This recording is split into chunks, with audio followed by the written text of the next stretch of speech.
Greetings, and welcome. Welcome to this part two session of online streaming versus online community. Where does the church go from here? I'm Timothy Farmer, your Technovangelist, and I'm so glad that you're joining me today for another church tech talk. If you are joining me on Facebook, YouTube, Twitter, or Instagram, please comment in the chat to let me know that you are watching today so that I can shout you out in the chat area. So glad that you are joining me for another session, and we're grateful that you are here, and we hope that the information that is shared will be beneficial to your ministry. And I also invite you to share this broadcast with others whom you feel would benefit from the content that'll be shared in today's Tech Talk. Again, this is part two of online streaming versus online community. Where does the church go from here?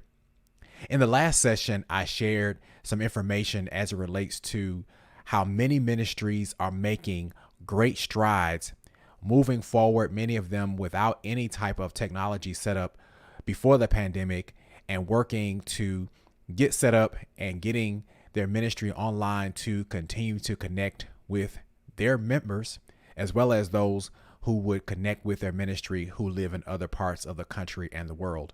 And in observing many of those ministries, several of them have made great progress as it relates to connecting with people, making sure that their broadcast has a great deal of quality and the content is valuable.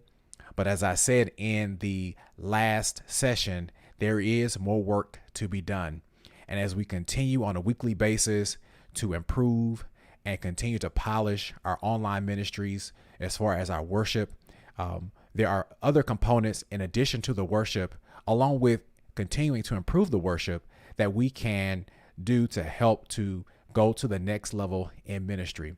And again, there is more work to be done. So I would not want for us to get comfortable with what we're doing thus far, even though for many, it's been quite a learning curve. And I know several ministries have been doing online streaming and have been doing technology ministry for many years. But for those who are new to ensuring that they're using technology, and there has been, again, great progress, not to become comfortable, not to become complacent, but to continue to allow that which is being done in ministry to propel us to another level. And with that being said, there are some additional tools and strategies that I'd like to share in this session that I believe will help in allowing our ministries to go to the next level as we work to connect with people in the virtual world. So these are some things that I consider to be next level virtual ministry items, some components that I believe would, if you're not using them already, that I believe would enhance what you're doing, not only for the Sunday worship opportunity, but for that which ministries do on a day-to-day basis to reach those on Monday through Saturday for the intimate connections, for the small groups, as well as for the one-on-one ministry settings. So next level virtual ministry items. So with any ministry, and I mentioned this in the last session, to ensure that as you are working to develop, or your ministry is working to develop its platform, as far as those who connect with the ministry, and ensuring that it has the right components in place as far as technology equipment and software and subscriptions, is to consider what your budget or your expenses are. And I know many ministries did not, before the pandemic, have a technology budget. And knowing what those costs were and considering how to incorporate those into how the church spends its money on an annual basis was not a consideration.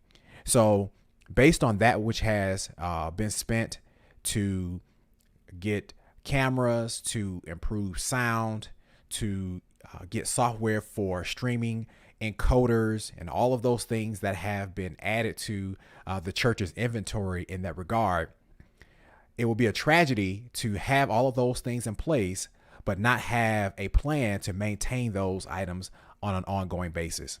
And so to ensure that all of the work that has been done to make sure that the ministry, the technology ministry for the worship service, and even for those things that take place during the week are maintained and are sustained even after the pandemic, even as many ministries are going back into their worship spaces, is to make sure that as you're planning your budget, as you are working to prepare for 2022 and getting your ministry's expenses identified for what is your ministry costs are going to look like, is ensure that there is a line item based on that which has been spent thus far for expenses to take into consideration the technology costs that are now going to be ongoing.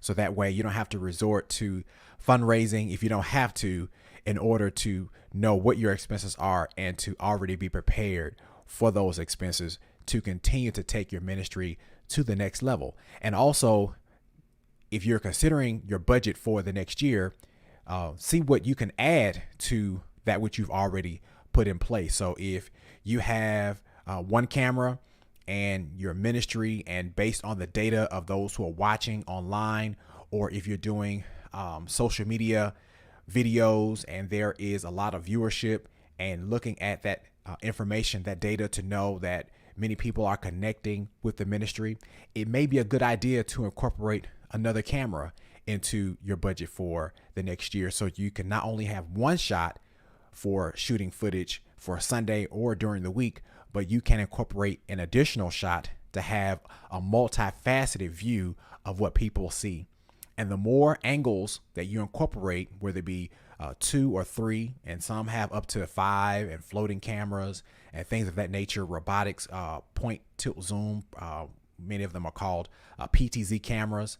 The more opportunities to show a multifaceted dimension of the space, the more it engages the viewer to make it appear as though they're actually in that space and they are engaged. So that's something to consider as you are preparing your budgets for either the rest of this year or even for 2022, and using the data to help support that, and data from viewership, either from YouTube, Facebook, or whatever streaming platform that your ministry uses, to help substantiate some of those costs, to not just stay where you are, but to see how you can expand, but doing so reasonably and doing so with the data to support.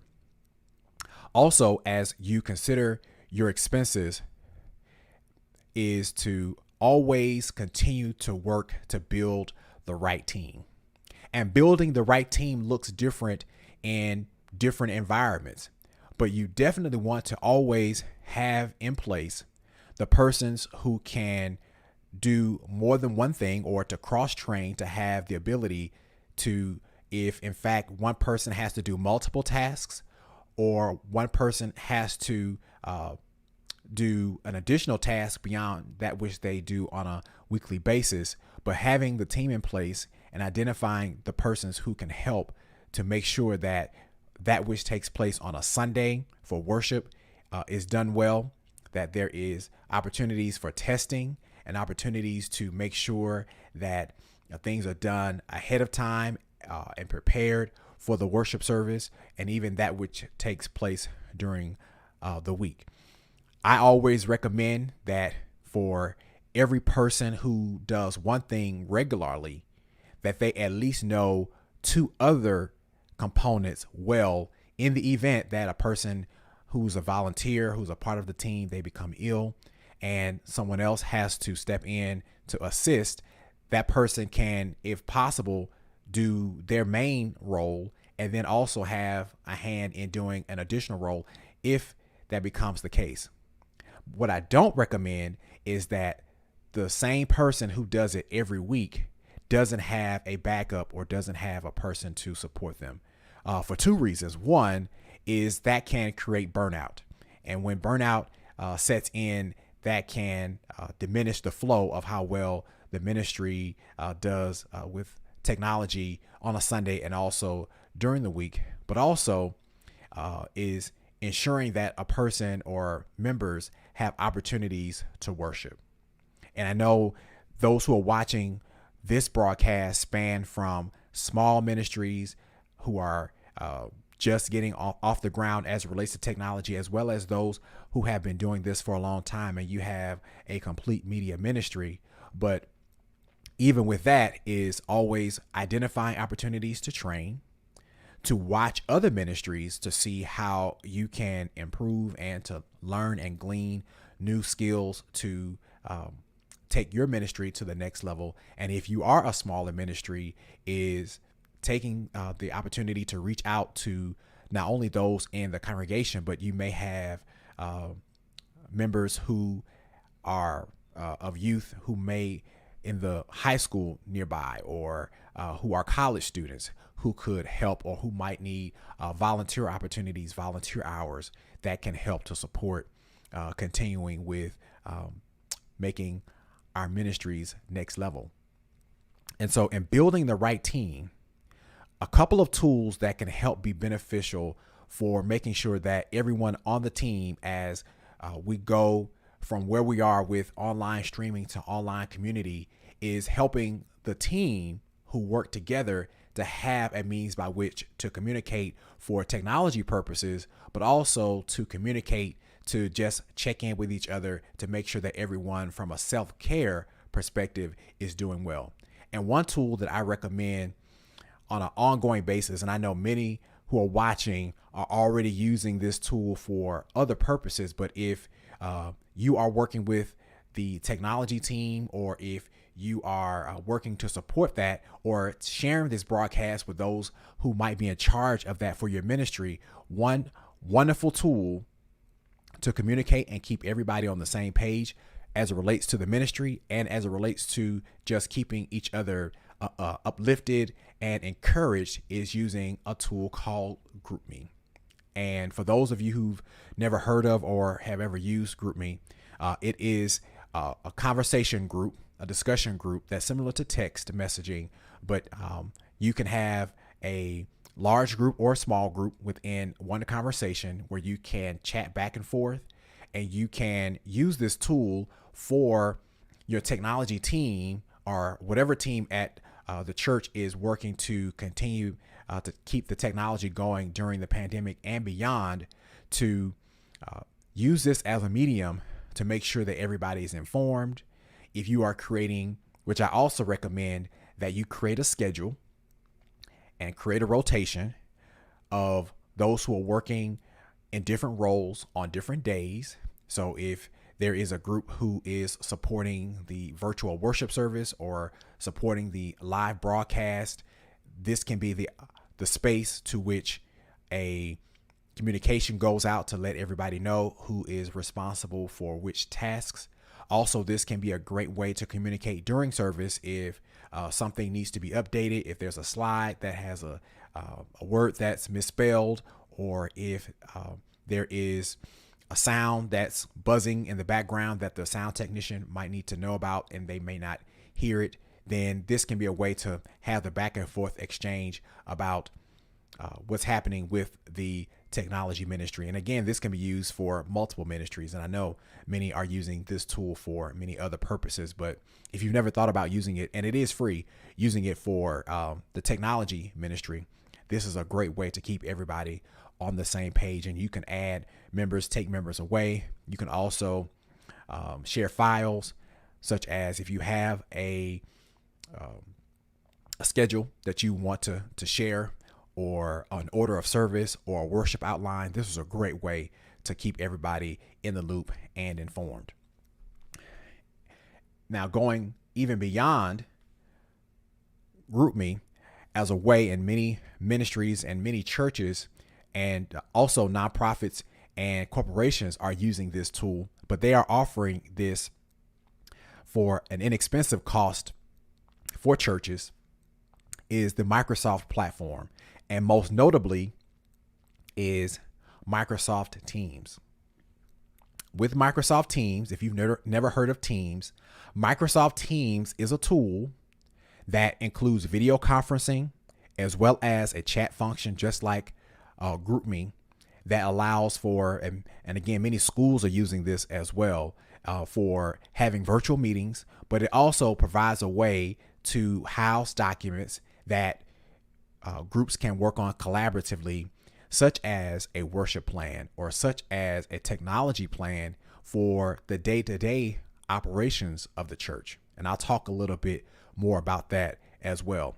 But Microsoft Teams, which is a part of the Microsoft Office 365 platform, is a great way for technology teams, as well as if there is a team that's across the board. Many churches, which is also a good idea to have representatives from the technology team, from the worship and arts team, maybe even hospitality, from the clergy, to periodically have the opportunity to meet, to work and collaborate, to identify ways they can work together as ministries, or the goal of the ministries to go to the next level with supporting the online worshipers and supporting the physical worshipers, going even beyond the pandemic. Microsoft Teams is a great solution and a great tool to help to keep everybody on the same page. Microsoft Teams and Office 365 does have a monthly subscription cost. It does vary, I believe, per the size of a ministry, but Microsoft does give nonprofit organizations a discount for their platform. Now, Google has their tools similar to Microsoft. They don't have a platform like Teams, but their productivity tools that they offer for nonprofits is free, and that website is google.com/nonprofit. So Teams and GroupMe are great resources for keeping everybody on the same page, keeping everybody in the loop. So please consider those as a part of, if you're not already using them, as a way to enhance the technology of your church. In addition, no matter if it's the worship service or if it's small groups during the week, or if it is providing virtual meetings for ministries and their meetings, or even if it's the operations of the church. And many ministries are dealing with now, how do we take what is paper and move it to online processes and procedures, which I'll highlight. I shared this in the first session, but I'll highlight it again. But no matter the case, is to try as much as possible to be consistent. Meaning if you develop a plan or you develop an outline one week, try to do that on a weekly basis. If you are making adjustments, or even in your worship service, if you have a worship flow, try to be as consistent as possible, as the online worshipers, as well as the in-person worshipers, for those who have re-entered, become accustomed to a flow. However, that flow should not be to the extent where it can't be adjusted or changed. But if you are going to make some adjustments or changes that will enhance the worship opportunity or enhance the ministry, the technology ministry opportunities during the week, is to communicate those changes and then be consistent with those changes. So as much as possible, and automating several processes will also help to maintain consistency. So if a person joins the church online and they fill out a form, it shouldn't be where one person gets a response and the other person doesn't. Or if a person receives a call from an automated call from the pastor as a first-time visitor, then it shouldn't be where others who also follow those steps don't get that call. And automating processes will help to ensure that no one who follows a certain process or a certain step, or they actually do a follow-up, does not get the same response as others. So in all things, and as much as possible, work to remain consistent. And planning and collaborating and communicating on a regular basis helps to ensure a higher level of consistency as we go to the next step in our virtual and technology efforts of our ministries. Where do we go from here? The work has not completed, but there is more work to be done. So, in doing some recent research of how people interact with a virtual service, in looking at when people come on and how long they stay, is based on a strategy that's called hook first and intro second. So when many, of course, with as many people are watching online and as they are engaging with multiple ministries on social media, at that start time of the worship service is very critical to identify ways to engage an online viewer to then be intrigued to want to stay for a portion, if not all, of their virtual worship experience. And many are starting with a countdown, or they're starting with a song, or they're starting with announcements, but finding a way to hook in the viewer and then intro into the worship service. That hook can be several things. That hook can be pictures that show ministry in action, whether it be during the pandemic, the best that those ministry opportunities could take place, or even prior to the pandemic, to help tell the story about who the church is, what they do, how they serve, and who they are. And doing so helps a person to connect and find themselves in who that ministry is. So you can do it with pictures. Also, identify ways to provide actions for them to engage. So it could be a slide that says, connect with us on social media. It could be a slide that says, post in the chat your birthday, or post in the chat how you learned about our ministry. Something that will hook them in, so that way, if there's a hospitality team, they can respond to them immediately in the chat or in the comments to hook them in, to make them feel connected. And not only are they just a viewer, but now they are a part of that experience. And then go into the intro of that particular worship service. And of course, now as many churches are re-entering their worship space, that can be incorporated into the live worship moment as well. So hook first and intro second. So back to the aspect of maintaining consistency is automating processes. One way to automate processes is through online forms. And I'm sure at some point, all of us have filled out some type of form online, whether it was on a website or whether it was a form that was sent to you. I'm sure most of us can attest that a form has been filled out in some way or another. And in many regards, you get an automatic response for the form to which you complete. And so the same way with online ministry, automating processes and automating, I call them workflows, help to save time, maximize efficiency, and do more things that used to be manual in an efficient way. So here's an example of a form that does multiple things. So this form, and if you are a church person like I am, who grew up in the church, if you cut me, I'm going to bleed Baptist blood. But growing up in the church, there would be a person who would give a first-time visitor a card. That card would have to be completed, of course. Then the hospitality person would have to take that card, then take it to an announcing clerk.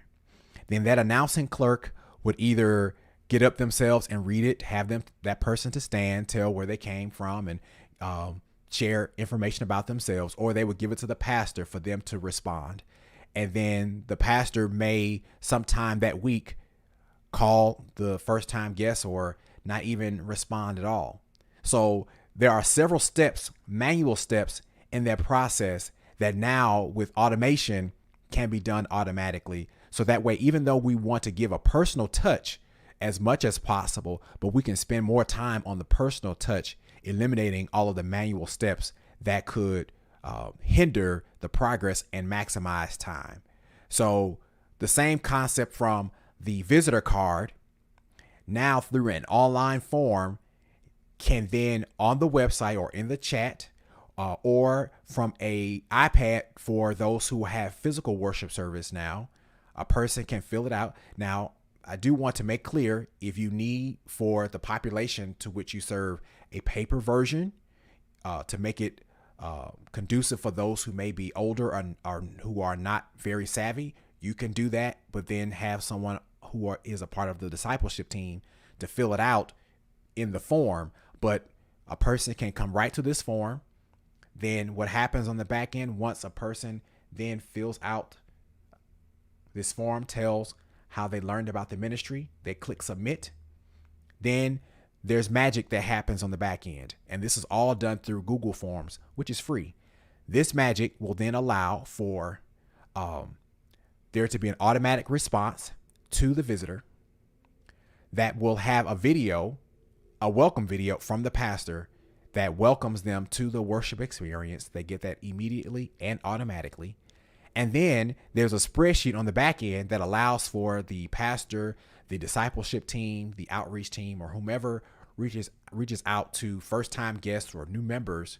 They get in real time the responses to be able to either send them an automated message or to actually make a call, but there's no delay in them getting the information from whoever would collect a paper card for them to make the contact. So having an automated process helps to ensure that you're maximizing and cutting down the lag time of connecting with new guests and potential new members. And then also making the connection with this form to a new members form to see who from the guest list is actually joining the church. And on the back end, in real time, quickly, that can be seen. And this is done through Google Forms. So this is a great tool to help automate some of the processes. Another component of next level virtual ministry is minimizing time stamping videos, meaning in the language of the video, it should be conducive to where if the service or the event or the activity is streamed again, or if it is viewed again, that it is not dated just to a particular time period.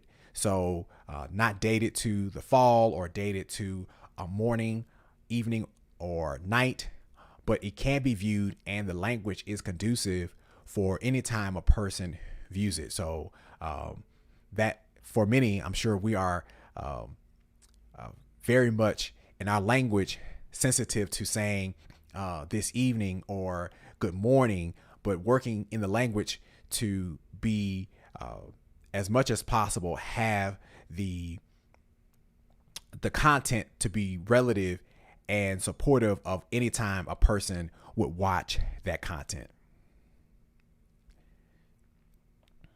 And if your ministry has not done so already, is develop an online hospitality team, more than one person who would monitor the chat or participate in the comments area to engage in conversation, but develop a team.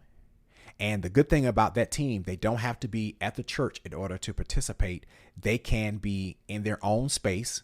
They can be a virtual member who then becomes a part of the hospitality team, who not only responds to comments, but also serves to welcome guests, to reiterate that which is said in the virtual service or in the live service that's streamed online, to reiterate, to help post sermon points, scriptures, other pertinent and important information in those spaces.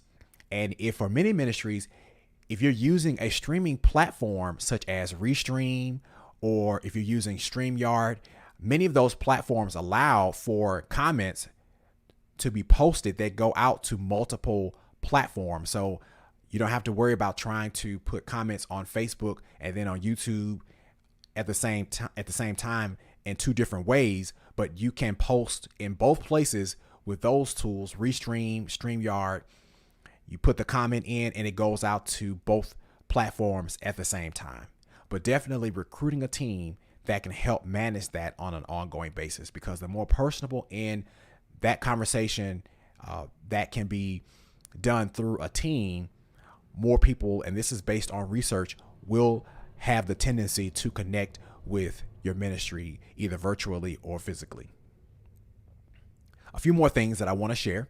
Also, making sure that you, as the pastor or worship leader or a minister on the clergy team, include the viewers in your talk. So as you are greeting from the platform or from the pulpit on a Sunday, or if you are greeting those in small groups or in an online Bible study, to include the viewers in your talk. So let them be a part of the language, even as the physical members, especially now. This is critical for many ministries who are re-entering their worship spaces, but who never stream before live from the worship space.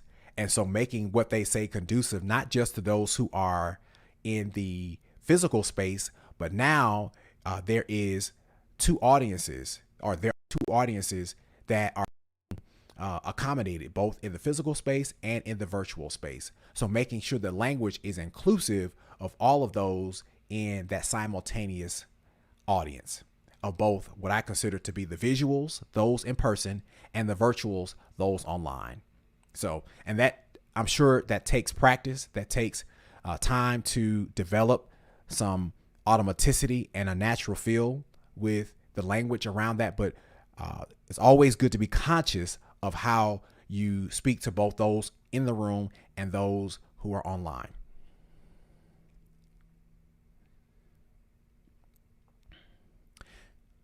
And as a broadcast for virtual service ends, or as a Bible study ends, or a morning prayer ends, close with follow-up steps.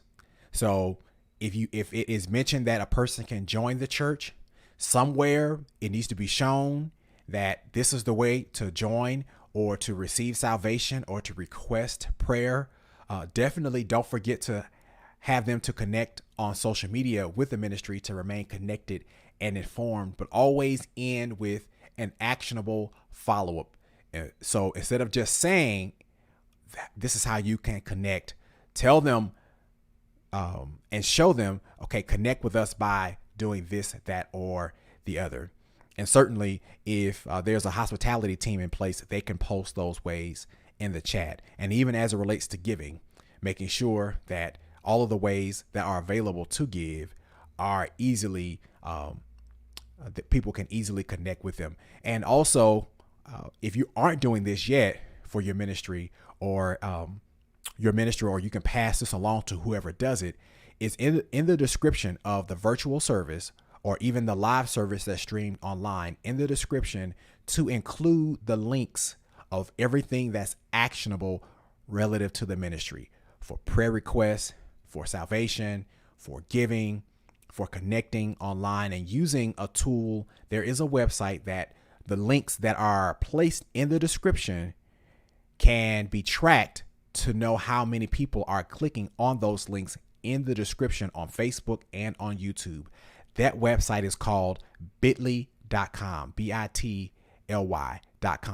Those links that are placed on your description that are connected to Bitly will then give data about how many clicks for each of the links that you have posted.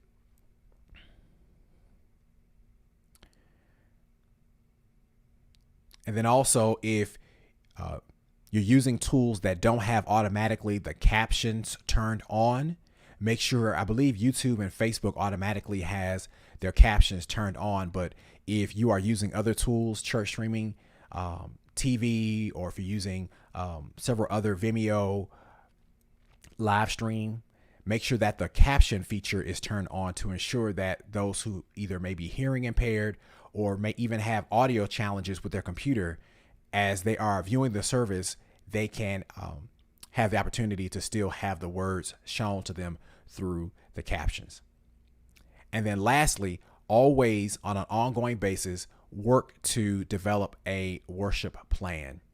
And I believe the more that a worship plan is developed, the more seamless and consistent the worship online, as well as that takes place in the sanctuary, will be to keep everybody on the same page, to ensure that everybody knows their particular role.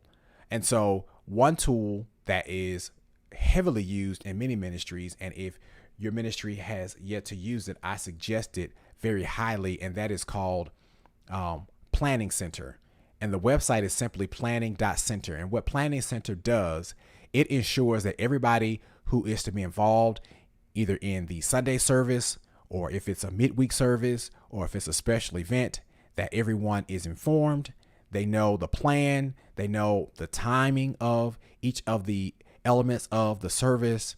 And there is a monthly subscription, and it is based on the amount of users. But it is very valuable from making sure that all components of a worship experience is covered. And there is also a mobile app that can be downloaded for Planning Center that ensures that it sends out notifications to those who are to participate, to keep them reminded of their role in the service.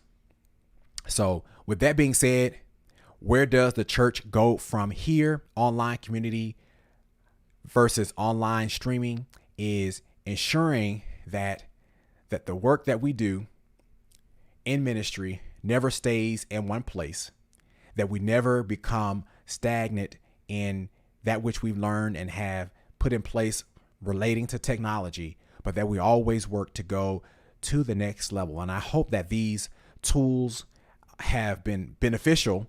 I'm sure some of them you may have already put in place or may have heard of already, but I hope that something has been said that will help to continue to take your ministry to the next level, so that it is not just church streaming TV, or it is not just church viewership online, but it engenders an opportunity for people to feel connected and develop a sense of community. If you need further support with technology, please feel free. You can email me at info@farmertechgroup.com, info@farmertechgroup.com. I also encourage you to follow Farmer Tech Group on Facebook, Twitter, Instagram, and YouTube, all of which are Farmer Tech Group. So with that being said, I hope that you continue in the great work that you are doing, and certainly keep up the great work in ministry as we all work together to advance the kingdom of God. God bless you.